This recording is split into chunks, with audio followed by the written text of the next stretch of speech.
way you articulated the argument, I actually have never, I don't think I've ever read it or heard it that way. And it sparked interest in me. So that's why I commented. It was like, hey, I would actually like to formulate an argument against this potentially and bring it to you. I didn't mean now, once I'm able to, but I did want to get some clarification on it because I think I might have some misrepresentations of it.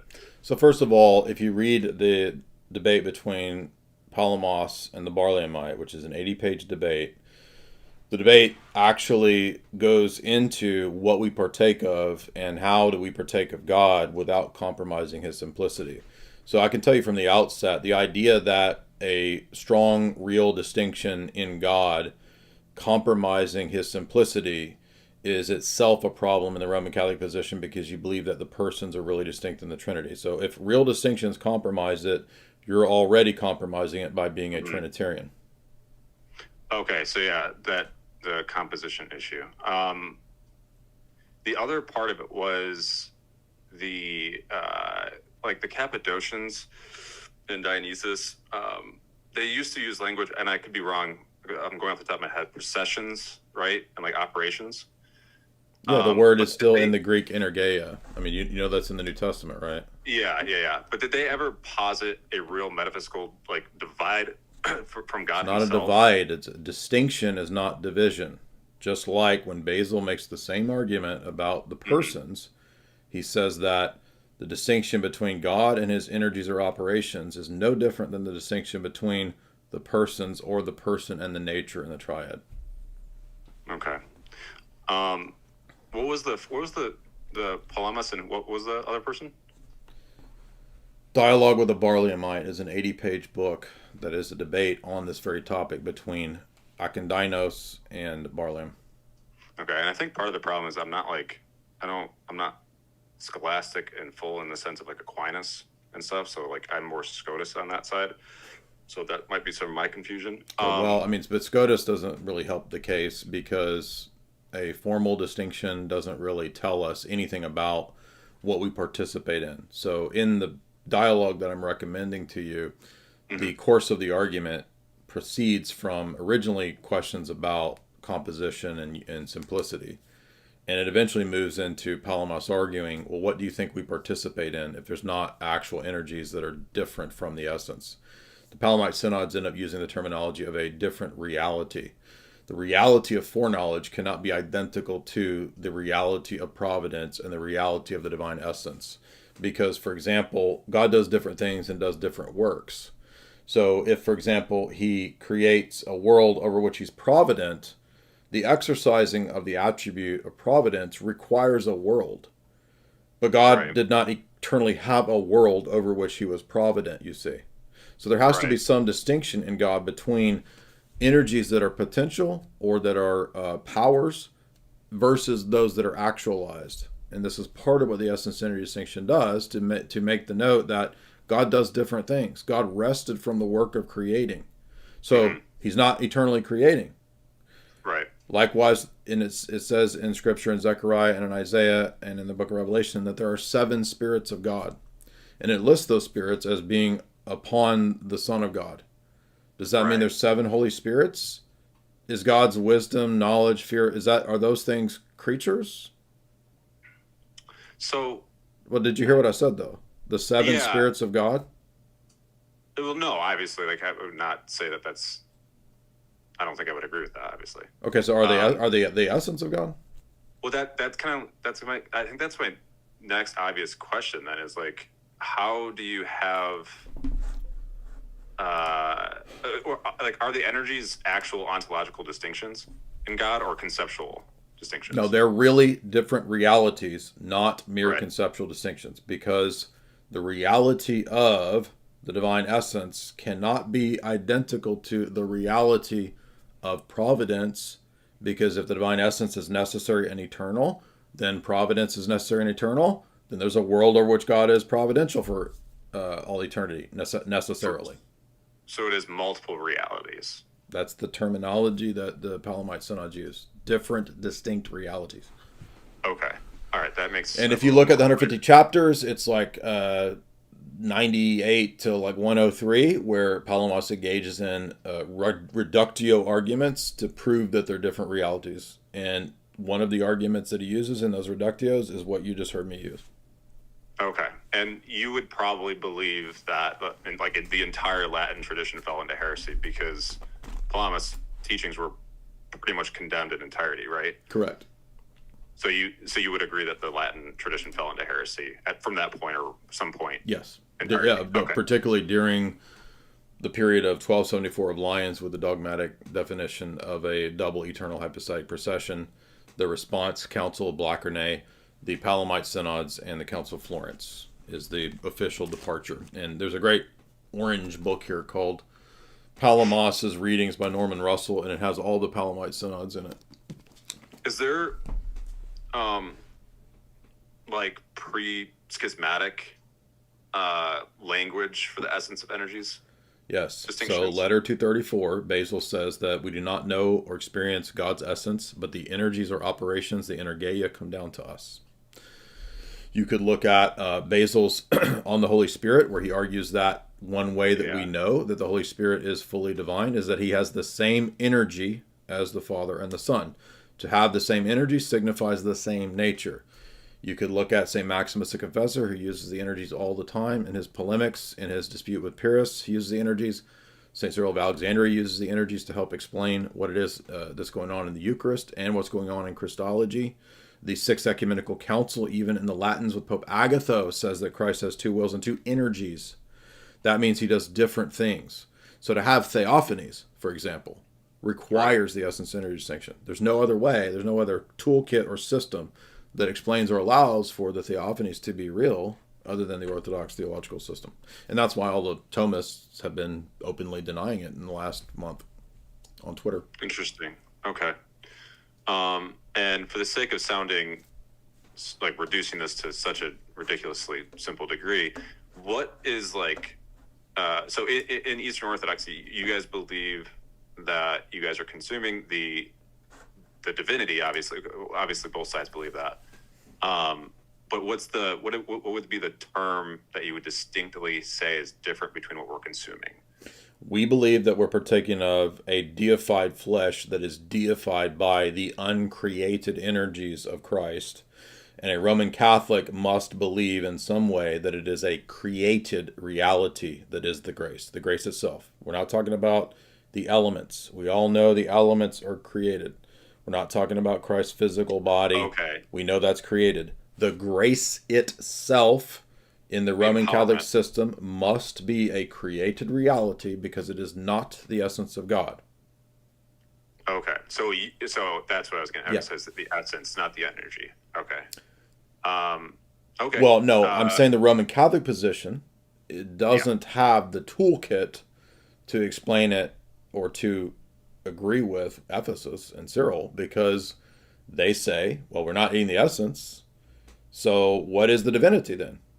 Well, if you read the Palamite, the debate between Palamas and a Barlaamite, Barlaam ends up, I said Acondinos, I meant Barlaam. Barlaam ends up arguing, or maybe it is Acondinos, forget, but he ends up arguing that it's a created reality. And he says, so there's created God? And he says, yes. Well, that's polytheism. Right. Yeah, I mean, clearly. Okay, do you mind if I ask one more question? Sure. So if God, obviously, I think you'd agree, like, God's not subject to time or potentiality, right? Or would you disagree with that? So if you look at the Cappadocian teaching on first and second actuality, they point out that God has powers that he does not have to actualize. So from all eternity, he has the power of creating. That does not mean that he has always been creating, you see. So that's the difference between the dunamis, or the power, and doing and acting on the power. Okay. So in that sense, there's first and second actuality in God, but no Thomist would ever say that, because they would say that that necessarily means God undergoes change and that he's a creature. But the only way to maintain free will is to believe and to point to what we're talking about. Yeah. And I don't know that SCOTUS would agree with the Thomist on that one, but... well, hold on. So even so, the formal distinction of the attributes, the only commonality that it shares with, quote, Palamism, is that it's a stronger level of a distinction between the attributes and the divine essence. But Scotism does not in any way help answer the dilemma of the Eucharist and what you partake of and whether the grace that we partake of is uncreated. It doesn't even really go there. It's only a position about a, quote, formal distinction, which is really, according to critics, and I would even agree with the Thomists, it's kind of unclear as to what exactly that is. And, in the patristic tradition, when you have the Sixth Council or Maximus against Pyrrhus at the Sixth Council in his book, like, he's not using these Scotist ideas. He's just simply saying that, no, it's a real participation in uncreated energies. Okay. And that leads me to just one more question. Sorry. Yeah. Motion with God. Like, are you okay with God? Because you said, I agree with the potentials. Actually, I've always agreed with that. It always bugged me that the West kind of had issues with God's potentials. I think the Protestant view, actually, if you remember Calvinism, like the decreed will and the permissive will, that kind of line of thinking. Well, this is more to do with what's possible for God to do in time and space. And so the ultimate difficulty here is, number one, the theophanies. But when Roman Catholics struggle with or deny theophanies, they don't even realize they're already negating the Incarnation. Because the Incarnation is the second hypostasis of the Godhead becoming incarnate in time and space. He's self-limiting. Right. So the Philippians 2 passage, the kenosis passage, means that the second hypostasis is willfully limiting himself in time and space. The Father is not becoming incarnate. The Spirit is not becoming incarnate. So you need a metaphysics and a toolkit that allows for one hypostasis to enter into a mode of being that the other two do not. But Roman Catholic absolute divine simplicity, reducing God to actus purus and so forth, negates already the possibility of one hypostasis entering into time and space that the other two don't. Because in their view, if God's reducible to essence, then it's the essence of God that became incarnate. It's just stupid. Yeah, and that is something I've always had an issue with. I think the adoption of the Thomist view in such a grand sweep has been a problem with that. But so then you would say, like, if I wanted to argue against this, right, obviously I got to go do, like, I've been working on the papal infallibility stuff for so long. I've been looking at your arguments for that. Well, just look at Leviticus 9. It says that the glory of the Lord appeared visibly to all the people. Fire came down from God and consumed the burnt offering on the altar. When the people saw it, they shouted and fell on their faces. So here is a manifestation of divine glory. Nobody believes divine glory is a creature, as far as I've heard. That would be idolatry, to assign to a created thing divine glory. I mean, that's definition of idolatry. So you would say that, like, humans never see the God's essence then? Correct. This is an energetic manifestation, a divine theophany, which is the divine energies in time and space. This might be such a stupid question, but how would you reconcile that with, like, 1 John? What? Specifically, like, we shall see him as he is. Well, but in 2 Corinthians 3, he ascribes that eschatological reality to the here and the now. He says Moses saw Christ face to face. And what was unique and rare in the Old Testament, seeing Christ face to face on the mountain of Mount Sinai, is now available to the Orthodox in this life, because glorification is here and now. That's Paul's argument in 2 Corinthians 3. What was unique in the Old Testament is now the norm for the Christian in the New Testament. We see Christ face to face, he says. He says moving from glory to glory. That's glorification here and now. So that's a refutation, by the way, of beatific vision. So, like, 1 John 3 then and Rev 22 is, like, for you guys, it's Jesus in that, and specifically Jesus in that view, the incarnate face, rather than it would be no essence of the Father or anything. Well, John saying eschatologically that we will all see him as he is does not deny or negate that in this life we also see him as he is. For example, Stephen, when he's being stoned, he looks up into heaven and he sees the uncreated light shining off the face of Christ. He sees the uncreated glory here and now. So even the book of Acts, with Stephen's martyrdom, refutes the idea that 1 John is excluding anybody from seeing that until the eschaton. Okay. So, just one last thing, just so I make sure I'm headed down the right pathway here as I try to, engage this and hopefully come back with an actual argument. Okay. You would say that the main pinnacle of this thing is like that I would have to prove that we don't believe that the Eucharist is a created and created energy, or I'm sorry.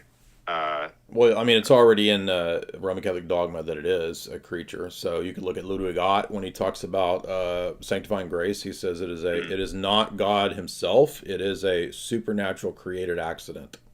So I think you're going to have to, unless you can show that Ott is wrong there or something, I think you're going to have to go down the route of saying that's a created God. So what would, if you could articulate what I was trying to do just now, which is like articulate the thing that I need to not refute, but object to, or rather, I guess, explain to me what the divinity is that you're partaking of in the Eucharist. Okay. All right. That would be it. Cool. All right. And while I have you, let me show you exactly where, because we've already got Roman Catholics or people that are saying they're Roman Catholic. I don't know if they actually are or not, but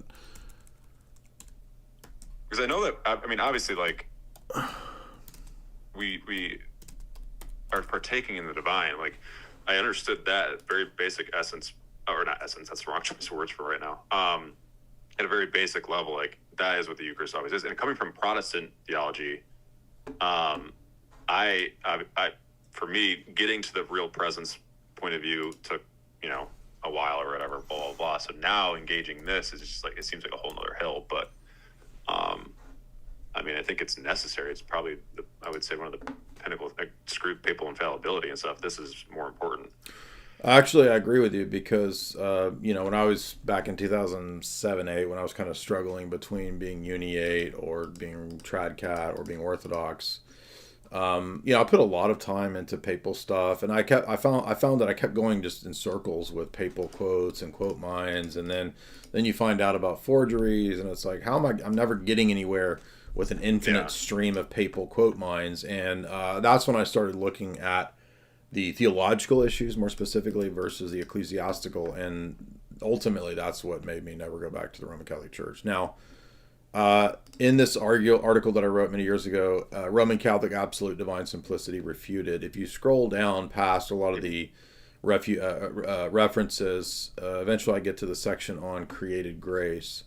And my argument is that created grace is solidified in a few different places, one of which is the Council of Trent, which talks about the fact that in baptism, when you're baptized, the grace that you're getting and the righteousness that you're getting is, quote, not God Himself. It is not the righteousness or justice of God, but it is a created reality that makes you just. That's in Trent, Canons 10 and 11. And then if you go down to Ludwig Ott, he says, this is the sections in Fundamentals of Catholic Dogma on grace. Proposition number 1 is sanctifying grace is a created supernatural gift really distinct from God. So there you go right there. And then literally contradicting that is proposition 5. Supernatural grace is a participation in the divine nature. Can you expand on that just a little bit in terms of like what the contradiction? The divine nature is not a creature. So if sanctifying grace is a creation distinct from God, then it's not a participation in the divine nature. But Proposition 5 says that it's a participation in the divine nature. Okay. My immediate thought is the sanctifying grace as a created supernatural gift is, it has less to do with the, I mean, this is again the wrong word to use, but the material or essence of the Eucharist, and rather the fact that we are partaking in it, which would allow for supernatural grace. No, that actually doesn't work. Never mind. Okay. And this article is on your site, right? Yeah, it's called Roman Catholic Absolute Divine Simplicity Refuted, and okay. Towards the bottom is the section on created grace. Okay. Yeah, I'll get this. And then you said Palamas, the 80 chapter. Yeah, so the book Debate. is it's a 80 pages. It's not very long. 80 It's called pages. Dialogue with a Barlaamite, Okay. and you can get that from NYU Press. It may be on Amazon. I'm not sure. What? Why? Huh? Why is this not a matter of debate more? We've been bringing it up for 10 years. What do you mean? Like, I keep seeing everyone debate, again, papal infallibility. Like, I feel pretty confident in arguing for that. I feel pretty confident in arguing for the unity of the church and all that stuff against the Eastern. But like this, I don't think I've ever seen an actual debate on this. Is there any that you can point me to that are remotely recent or no? There's no Roman Catholics that are smart enough to debate it. They're stupid. I'm not being mean. It's just the fact. The last time there was an attempted debate on this was just a conversation between me and Lofton 8 years ago. Okay. So there's a conversation between me and Michael Lofton. You can still find it, where I go through this book right here, Dialogue Between Orthodox and Barlaam. By the way, it's free online. I didn't even realize it's on. You could go to archive and just download it and print it out if you don't want to. It's only like $20 though. Yeah, I'll probably do that, and I'll go through your article. You will see, by the way, if you read this book, everything that you hear me, like the stuff that I argue, it's all just from this. So does anything from Palamas, like outside of this, in his theology, raise questions for you at all, or no? Or is it, are you like, do you think he was articulated as a heretic and those things, those were done because they strictly flew in the face of the West? Yeah. Okay. Yeah, no, I mean, he's one of our pillars of orthodoxy. So. Right. Okay. Awesome. Yeah, dude, I appreciate your time. Appreciate you unblocking it. I know last time we had a fucking yap fest. Well, there's a lot more civil conversations. I appreciate it.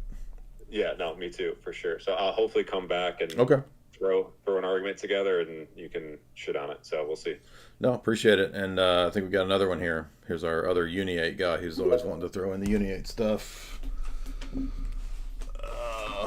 By the way, I just took a bunch of Uniate argument notes. Go ahead. What's up?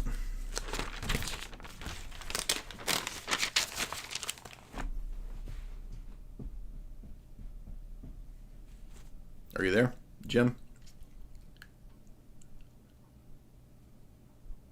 Jim, are you there?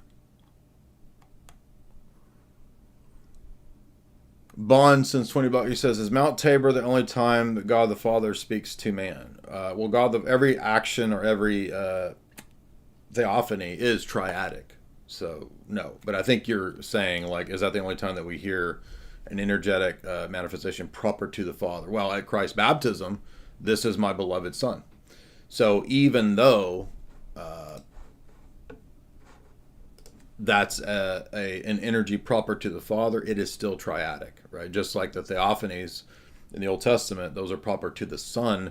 They're still triadic, and there's still a sense in which it's the Trinity as well.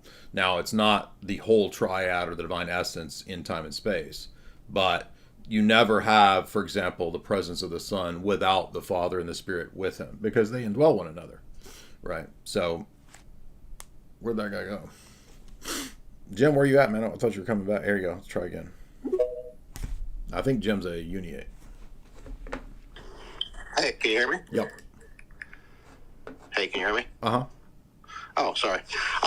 Yeah, I was watching, my question is on natural theology. I was watching an interview with Richard Swinburne and Bradshaw, and they seem to be advocating for natural theology in a certain way. And my experience with it is the Eastern Orthodox Church over the past century is kind of skeptical of natural theology. We don't really advocate for it particularly. What would your...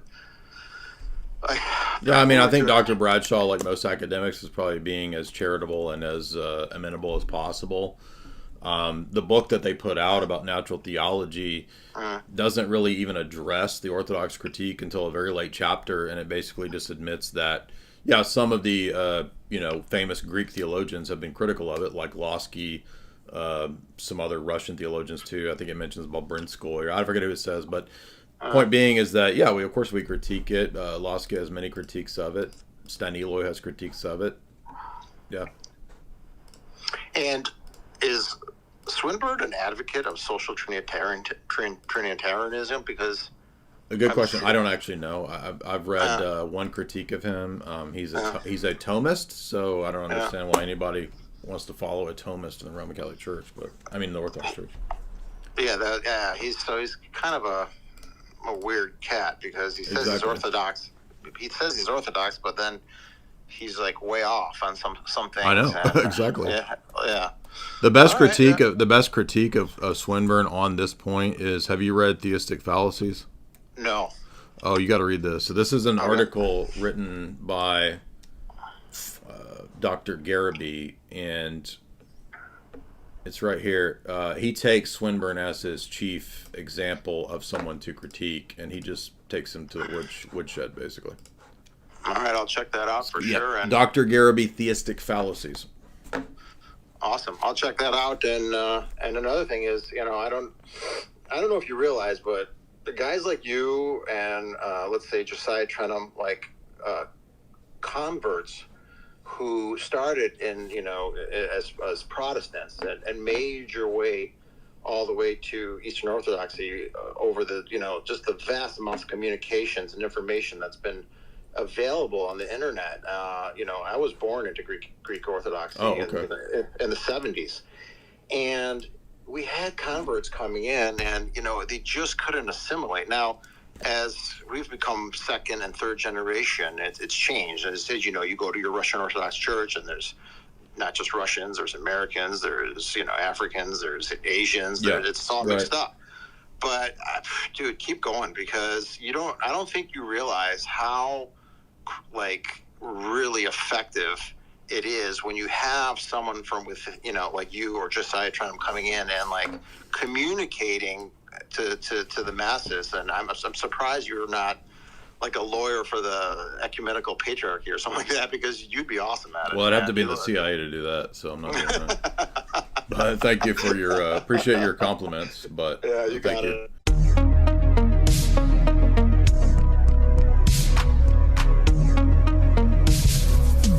Divinity raises the humanity in Christ through theosis, and that's exactly what we experience.